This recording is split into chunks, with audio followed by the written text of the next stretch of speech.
Assalamu alaikum. Hello everyone. This is Niha from Niha Gallery.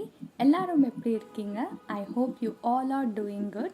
So இன்னைக்கு நம்ம சேனல்ல ஒரு டிஃப்ரெண்டான vlog தான் பார்க்க போறோம். So without any delay வாங்க பார்க்கலாம்.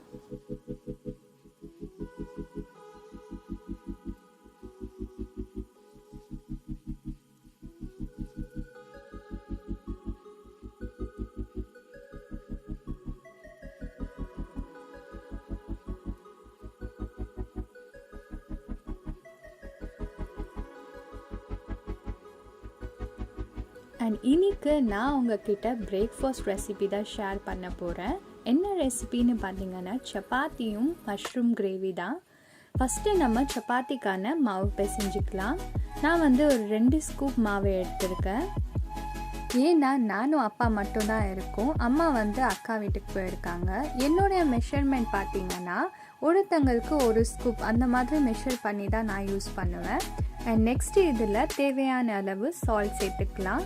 எங்கள் வீட்டில் வெளியிலேருந்து வாங்கி கீ யூஸ் பண்ண மாட்டாங்க, ஹோம்மேட் கீ தான். ஸோ நான் 1 டேபிள் ஸ்பூன் கீ சேர்த்துக்கிறேன். ஸோ இதை நம்ம நல்லா மிக்ஸ் பண்ணிக்கலாம். ஏன்னா கீ அந்த சால்ட் எல்லாம் நல்லா அந்த மாவில் மிக்ஸ் ஆகணும். ஸோ நான் பர்ஃபெக்டாக மிக்ஸ் பண்ணிக்க போகிறேன்.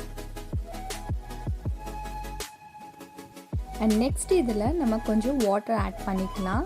அதிகமாக வாட்டர் சேர்க்க வேண்டாம், கொஞ்சமாக வாட்டர் சேர்த்துட்டு நல்லா மிக்ஸ் பண்ணிக்கலாம். ஸோ எல்லோரும் வீடியோஸில் பார்த்துருப்பீங்க, எனக்கு தமிழ் அவ்வளோவா பேச தெரியாது. பிகாஸ் என்னுடைய நேட்டிவ் கர்நாடகா. ஸோ நான் அப்பா எல்லாம் அவ்வளோவா பேச மாட்டோம். அம்மா நல்லா தான் பேசுவாங்க. இன்ஷால்லா நான் ட்ரை பண்ணிகிட்ருக்கேன் நல்லா பேசுகிறதுக்கு. அண்ட் இதில் கொஞ்சம் வாட்டர் சேர்த்துக்கலாம். நான் நல்லா மிக்ஸ் பண்ணிவிட்டு உங்ககிட்ட காமிக்கிறேன். ஸோ மாவு நல்லா மிக்ஸ் பண்ணியாச்சு. ஸோ அங்கங்கே இருக்கிற லம்ஸையும் பார்த்திங்கன்னா நான் இன்னொரு வாட்டி நல்லா மிக்ஸ் பண்ணிக்க போகிறேன். மாவு பொறுத்த வரைக்கும் நல்லா மிக்ஸ் பண்ணணும், இல்லைனா சப்பாத்தி சாப்பிடும் போது ரொம்ப ஹார்டாக இருக்கும். ஸோ ஃபைனலாக மாவு மிக்ஸ் பண்ணியாச்சு. இதில் 1 டேபிள் ஸ்பூன் நான் ஆயில் சேர்த்துக்க போகிறேன். சேர்த்துட்டு நம்ம மாவு ஃபுல்லாகவே ஆயில் நல்லா அப்ளை பண்ணி விட்டுக்கலாம். ஸோ சில பேர் பார்த்திங்கன்னா வெட் துணியில் நல்லா மாவு ரேப் பண்ணி வைப்பாங்க. நான் ஒரு ½ அன் ஹவருக்காக ஒரு கேப் வச்சு தான் க்ளோஸ் பண்ண போகிறேன். ஸோ அப்போ தான் சப்பாத்தி நல்லா சாஃப்டாக வரும். ஒரு ½ அன் ஹவருக்கு வச்சாலே போதும். ஸோ ½ அன் ஹவர் ஆயிடுச்சு. இப்போது நம்ம சப்பாத்தி செய்ய ஸ்டார்ட் பண்ணிடலாம். நான் சப்பாத்தி மாவை இன்னொரு வாட்டி நல்லா மிக்ஸ் பண்ணி சின்ன சின்ன பீஸாக கட் பண்ணி வச்சுருக்கேன். அண்ட் சப்பாத்தி செய்கிறதுக்காக ரெடி பண்ணி வச்சுருக்கேன். பேன் நல்லா ஹாட் ஆகிடுச்சு. இப்போது நம்ம சப்பாத்தி குக் பண்ணிக்கலாம். சப்பாத்திக்கு பொறுத்த வரைக்கும் நம்ம லோ ஃப்ளேம்லேயோ இல்லை ஹை ஃப்ளேம்லேயோ வச்சு குக் பண்ணக்கூடாது. பிகாஸ் ஹை ஃப்ளேமில் வச்சு குக் பண்ணிங்கன்னா சப்பாத்தி பர்ஃபெக்டாக குக் ஆகாது. அண்ட் சாப்பிடும் போது ரொம்ப ரஃப்பாக இருக்கும், சாஃப்டாகவே இருக்காது. சப்பாத்தி மீடியம் ஃப்ளேமில் வச்சு தான் குக் பண்ணணும். அப்போ தான் சாப்பிடும் போது நல்லா சாஃப்டாக இருக்கும் அண்ட் பர்ஃபெக்டாக குக் ஆகும்.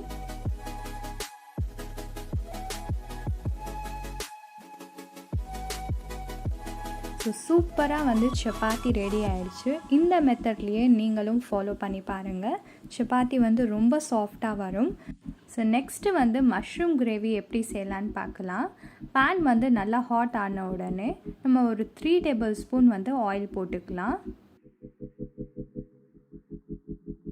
அதுக்கப்புறமா ஒரு 2 சாப்ட் ஆனியன் ஆட் பண்ணிக்கோங்க. நெக்ஸ்ட்டு தேவையான அளவு சால்ட். ஒரு 5 மினிட்ஸ்க்கு மீடியம் ஃப்ளேமில் வச்சு லைட் ப்ரௌன் ஆகிற வரைக்கும் சாட்டே பண்ணிக்கோங்க. ஆஃப்டர் 5 மினிட்ஸ் ஆனியன் நல்லா ப்ரௌன் ஆகிடுச்சு. இதில் 1 டேபிள் ஸ்பூன் நம்ம ஜிஞ்சர் கார்லிக் பேஸ்ட் சேர்த்துக்கலாம். ஜிஞ்சர் கார்லிக் பேஸ்ட் ஒரு 1 மினிட்க்கு நல்லா மிக்ஸ் பண்ணிக்கோங்க. அதுக்கப்புறமா பார்த்திங்கன்னா நான் மஷ்ரூம் நல்லா வாஷ் பண்ணி கட் பண்ணி வச்சுருக்கேன். அது இதில் ஆட் பண்ணிக்கலாம். மஷ்ரூம் மீடியம் ஃப்ளேமில் ஒரு 5 மினிட்க்கு நல்லா குக் பண்ணிக்கலாம். ஸோ குக் பண்ணும்போது நம்ம மிக்ஸ் பண்ணிக்கிட்டே இருக்கணும், இல்லைன்னா கண்டிப்பாக அடி பிடிக்கும். ஒரு 5 மினிட்ஸ்க்கு நம்ம குக் பண்ணாலே போதும். ஸோ மஷ்ரூம் நல்லா குக் ஆகிடுச்சு. இதில் 1 டேபிள் ஸ்பூன் நம்ம ரெட் சில்லி பவுடர் சேர்த்துக்கலாம். Half spoon turmeric powder, half spoon வந்து கரம் மசாலா. ஸோ இதை நம்ம நல்லா மிக்ஸ் பண்ணிக்கலாம்.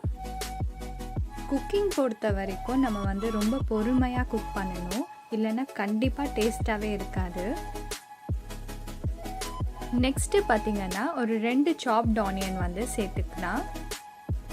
அதுக்கப்புறமா கொஞ்சம் கொரியண்டர் அண்ட் இது வந்து நம்ம நல்லா மிக்ஸ் பண்ணிக்கலாம். ஸோ இது நல்லா மிக்ஸ் பண்ணியாச்சு. ஒரு 5 மினிட்ஸ்க்கு க்ளோஸ் பண்ணி நம்ம குக் பண்ணிக்கலாம். ஆஃப்டர் 5 மினிட்ஸ் வந்து மஷ்ரூம் மசாலா சர்வ் பண்ணுறதுக்கு ரெடியாக இருக்குது. மஷ்ரூம் மசாலா மறக்காமல் நீங்களும் ட்ரை பண்ணி பாருங்கள். சப்பாத்திக்கு தோசைக்கெல்லாம் வந்து சூப்பராக இருக்கும்.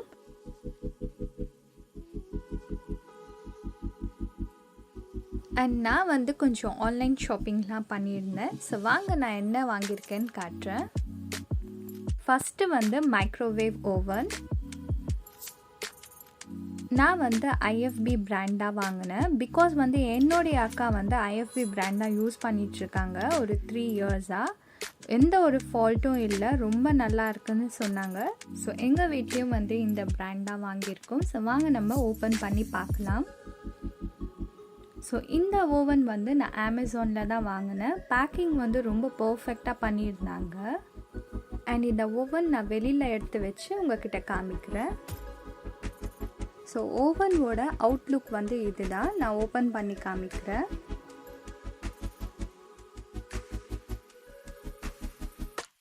ஸோ ஓப்பன் பண்ணி பார்க்கும்போது இதில் வந்து 2 கிரில் ஸ்டாண்ட் கொடுத்துருந்தாங்க. ஒன்று வந்து பெருசாக இருந்தது, இன்னொரு வந்து கொஞ்சம் சின்னதாக இருந்தது. அதுக்கு கீழே வந்து ஒரு பிளாக் கலர் ஒரு ட்ரே கொடுத்துருந்தாங்க. நெக்ஸ்ட்டு வந்து ஒரு கிளாஸ் ட்ரே. அதுக்கு கீழே வந்து ஒரு ரிங் மாதிரி, அதில் வந்து ஒரு 3 வீல்ஸ் இருந்தது.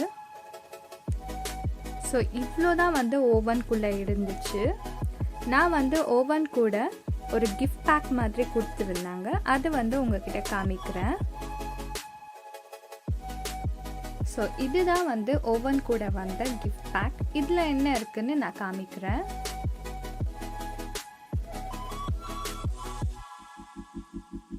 ஸோ ஃபஸ்ட்டு வந்து ஒரு பெரிய சர்விங் பவுல் கொடுத்துருந்தாங்க. இந்த பவுலில் பார்த்திங்கன்னா ஒரு 2 வந்து இட்லி ட்ரேஸ் இருந்தது. நம்ம ஜஸ்ட்டு இட்லிக்காகவும் யூஸ் பண்ணிக்கலாம், அப்படி இல்லைன்னா ஜஸ்ட் சர்விங்காகவும் யூஸ் பண்ணிக்கலாம். அண்ட் நெக்ஸ்ட்டு பார்த்திங்கன்னா இன்னொரு சர்விங் பவுலும் கொடுத்துருந்தாங்க. இதில் வந்து கிரேவிஸ்லாம் சர்வ் பண்ணலாம்.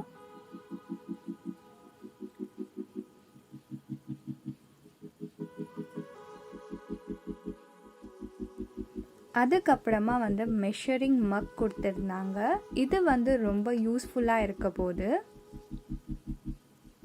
ஸோ நெக்ஸ்ட்டு வந்து ஒரு ட்ரே மாதிரி இருந்தது. அது எனக்கு என்னன்னே தெரியல, கெட்லாகில் பார்த்து தான் தெரிஞ்சுக்கணும். அதுக்கப்புறமா ஒரு பேட்டில் கொடுத்துருந்தாங்க ஃபார் சர்விங்காக. ஸோ இவ்வளோ தான் வந்து இந்த கிஃப்ட் பேக்குள்ளே வந்தது.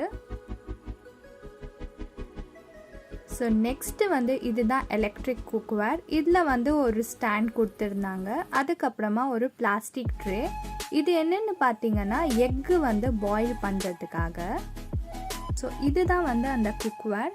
இதில் ஜஸ்ட்டு நம்ம அந்த ஸ்டாண்ட் ஃபிக்ஸ் பண்ணிவிட்டு இதுக்கு மேலே ட்ரே வைக்க போகிறோம். அதுக்கப்புறமா இது ரொம்ப அழகாக வந்து கிளாஸில் வந்து க்ளோஸ் பண்ணுற மாதிரி கொடுத்துருக்காங்க. அண்ட் நெக்ஸ்ட்டு வந்து இதுதான் பாட்டம். இந்த குக்வேர் வந்து இந்த பாட்டமில் ஜஸ்ட்டு வந்து ஃபிக்ஸ் பண்ணிடணும். ஸோ இதுக்கு கீழே தான் வந்து ஆஃப் ஆன் பட்டனும் இருக்குது. இந்த குக்வேர் வந்து ரொம்ப யூஸ்ஃபுல்லாக இருக்கும். அண்ட் இதில் எல்லா ரெசிபீஸும் வந்து குக் பண்ணலாம். நம்ம அவுட்டிங் போடோன்னா இது ஈஸியாக வந்து கேரி பண்ணிக்கலாம். பிகாஸ் வந்து ரொம்ப சின்னதாக இருக்குது. எல்லா குக்கிங்கும் வந்து இதுலேயே நம்ம பண்ணிக்கலாம். ஸோ இந்த பாக்ஸில் என்ன இருக்குதுன்னு பார்த்தீங்கன்னா வெயிட் மிஷின். நான் வந்து டயட்டில் இருக்கேன். ஸோ வந்து நான் டெய்லியும் பார்த்தீங்கன்னா என்னுடைய வெயிட் வந்து கால்குலேட் பண்ணிகிட்டே இருப்பேன். ப்ராடக்ட் வந்து டேமேஜ் ஆகக்கூடாதுன்னு பேக்கிங் வந்து ரொம்ப நல்லா பண்ணியிருக்காங்க.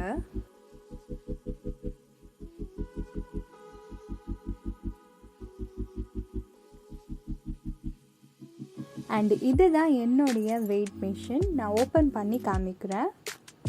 ஸோ ஓப்பன் பண்ணியாச்சு. குவாலிட்டி வந்து ரொம்ப நல்லா இருக்குது. அண்ட் இதுக்கு மேலே வந்து ஒரு கிளாஸ் கொடுத்துருக்காங்க. இந்த சைடில் இருக்கிற டாட்ஸ் எல்லாம் என்னன்னு பார்த்தீங்கன்னா லைக் நம்ம லெக்கு வந்து அங்கே வைக்கிறதுக்காக கொடுத்துருக்காங்க. ஸோ இதுக்கு பேக் சைட் பார்த்தீங்கன்னா பேட்ரி போட்டு யூஸ் பண்ணுறதுக்காக கொடுத்துருக்காங்க. அதுக்கு ரைட் ஹேண்ட் சைடு வந்து ஆஃப் ஆன் பட்டன் இருக்குது. கீழே ஃபுல்லாகவே வந்து இன்ஸ்ட்ரக்ஷன்ஸ்லாம் கொடுத்துருக்காங்க. இந்த வெயிட் மிஷின் பார்த்திங்கன்னா ரொம்பவே நல்லா இருக்குது. எனக்கு ரொம்பவே பிடிச்சிருக்கு. ஸோ நான் யூஸ் பண்ணிவிட்டு இதோட ரிவ்யூ வந்து கண்டிப்பாக ஷேர் பண்ணுறேன். ஸோ நான் இவ்வளோ தான் வந்து ஆன்லைன் ஷாப்பிங் பண்ணேன். நெக்ஸ்ட்டு வந்து நான் லன்ச் செய்யலாம் அப்படின்னு சொல்லிட்டு ஸ்டார்ட் பண்ணிட்டேன். ஸோ இன்றைக்கி வந்து ரொம்பவே ஒரு சிம்பிளான ரெசிபி தான் நான் உங்ககிட்ட ஷேர் பண்ண போகிறேன். என்னென்னு கேட்டிங்கன்னா வெஜ் கட்டா. எங்கள் வீட்டில் வந்து வெஜ் கட்டா தான் சொல்லுவாங்க. அண்ட் இந்த ரெசிபி செய்கிறதுக்கு நான் வந்து 2 கத்திரிக்காய் எடுத்திருக்கேன். கத்திரிக்காய் சைஸ் பார்த்திங்கன்னா நல்லா பெருசாக இருக்கணும். அப்போ தான் வந்து அந்த ரோஸ்ட்டு பண்ணும் போது ரொம்ப நல்லா இருக்கும். அதுக்கப்புறமா 2 டொமேட்டோஸ் எடுத்திருக்கேன். அதுவும் வந்து சைஸ் வந்து ரொம்ப பெருசாக இருக்கணும். இது வந்து நம்ம லோ ஃப்ளேமில் வச்சு நல்லா ரோஸ்ட் பண்ணிக்கலாம். ஒரு 10 மினிட்ஸ்க்கு வந்து ஃபஸ்ட்டு ரோஸ்ட் பண்ணால் அதுக்கப்புறமா நான் சொல்கிறேன். நான் வந்து 10 மினிட்ஸ் சொன்னேன். இது 5 மினிட்ஸ்லேயே பாருங்கள் கத்திரிக்காய் வந்து லைட்டாக ப்ரௌன் ஆக ஸ்டார்ட் ஆகிடுச்சு. நம்ம வந்து திருப்பி விட்டுட்டே இருக்கணும். லைக் வந்து ஒரு சைடாக வந்து நல்லா ரோஸ்ட் ஆகிறதுக்கு நம்ம வந்து திருப்பி விட்டுட்டே இருக்கணும். ஸோ அது ரோஸ்ட் ஆகிற வரைக்கும் நான் வந்து ரைஸ் குக் பண்ணிடலாம் அப்படின்னு 2 கிளாஸ் ரைஸ் எடுத்திருக்கேன். ஜஸ்ட்டு வந்து வாஷ் பண்ணிவிட்டு நம்ம குக் பண்ணிடலாம். ஸோ 10 மினிட்ஸ்க்கு அப்புறமா பார்த்திங்கன்னா கத்திரிக்காய் பாருங்கள் எப்படி நல்லா ரோஸ்ட் ஆகிருக்கு. இந்த மாதிரி வந்து டொமேட்டோவும் நல்லா ரோஸ்ட் ஆகணும். ஸோ நம்ம எப்போ வரைக்கும் ரோஸ்ட் பண்ணணுன்னு கேட்டிங்கன்னா கத்திரிக்காய் வந்து நம்ம ப்ரெஸ் பண்ணி பார்க்கணும். அது நல்லா உள்ளே ப்ரெஸ் ஆகணும். ஆஃப்டர் 20 மினிட்ஸ் வந்து நான் கம்ப்ளீட்டாக ரோஸ்ட் பண்ணிட்டேன். இதோட தோலெல்லாம் வந்து நம்ம ரிமூவ் பண்ணிடலாம். ஒரு பவுலில் வந்து ட்ரான்ஸ்ஃபர் பண்ணிவிட்டு நம்ம நல்லா மேஷ் பண்ணிக்கலாம். ஸோ இது பர்ஃபெக்டாக வந்து மேஷ் பண்ணியாச்சு. நெக்ஸ்ட் இதில் புளி தண்ணி சேர்த்துக்கலாம். கொஞ்சமாக சேர்த்துக்கோங்க, அதிகமாக சேர்த்துக்காதீங்க. ஸோ இது நம்ம நல்லா மிக்ஸ் பண்ணிக்கலாம். அண்ட் அதுக்கப்புறமா ஒரு பெரிய ஆனியன் வந்து ஃபைன் சாப் பண்ணி வச்சுருக்கேன். அது இதில் சேர்த்துக்கலாம்.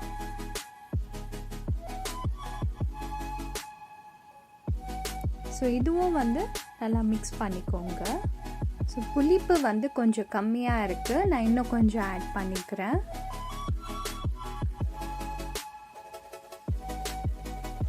ஸோ நெக்ஸ்ட் இதில் ஒரு க்ரீன் சில்லி ஆட் பண்ணிக்கலாம். அதுக்கப்புறமா தேவையான அளவு சால்ட். ஸோ நான் க்ரீன் சில்லி எதுக்கு ஆட் பண்ணேன்னா கொஞ்சம் ஸ்பைஸியாக இருக்கணும் அப்படின்னு. ஸோ ஒரு சின்ன கொரியண்டர் வச்சு நான் டெக்கரேட் பண்ணிக்கிறேன். ஸோ இவ்வளோ தான் வந்து வெஜ் கட்டா செய்கிற ரெசிபி. ரொம்பவே வந்து சிம்பிளான ரெசிபின்னு சொல்லலாம். ஸோ ஒரு சைடில் ரைஸும் வந்து குக் ஆகிடுச்சு. ஸோ இந்த ரெசிபிக்கு வந்து என்ன சைட் டிஷ் நல்லா இருக்கும்னா சிக்கன் 65 இல்லைன்னா காலிஃப்ளவர் பொக்கடா நல்லா இருக்கும். ஸோ அப்பா வந்து சைட் பை சைடாக காலிஃப்ளவர் பொக்கடா வந்து ஃப்ரை பண்ணிட்டாங்க. ஸோ அந்த ரெசிபி வந்து இன்ஷால்லா நான் நெக்ஸ்ட் வீடியோவில் உங்களுக்கு அப்லோட் பண்ணுறேன். ஆஃப்டர் லன்ச் பார்த்திங்கன்னா நான் ப்ரொஃபஷ்னல் ஆரி ஒர்க் கிளாஸில் ஜாயின் பண்ணியிருக்கேன். ஸோ அந்த கிளாஸஸ்லாம் நான் அட்டெண்ட் பண்ணுவேன். இந்த கிளாஸஸ் வந்து 1 இயர்க்கான கோர்ஸ் தான். ஸோ ஆஃப்டர் 1 இயர்க்கு அப்புறமா அவங்க சர்டிஃபிகேட்டும் வந்து ப்ரொவைட் பண்ணுறாங்க. இன்ஷால்லா நான் இன்ட்ரோடக்ஷனில் சொன்ன மாதிரி தான் 6 மந்த் ஆஃப்டர் நான் வந்து கிளாஸ் எடுப்பேன் அப்படின்னு சொல்லியிருந்தேன். ஸோ இன்ஷால்லா கண்டிப்பாக எல்லோரும் துவா செய்யுங்க. இந்த vlog இதோட முடியுது. அண்ட் நெக்ஸ்ட் vlogல ஒரு டிஃப்ரெண்ட்டான டாப்பிக்கோட உங்களை சந்திக்கிறேன். இந்த வீடியோ உங்களுக்கு பிடிச்சிருந்துச்சுன்னா லைக் பண்ணுங்கள், ஷேர் பண்ணுங்கள், சப்ஸ்கிரைப் பண்ணுங்கள்.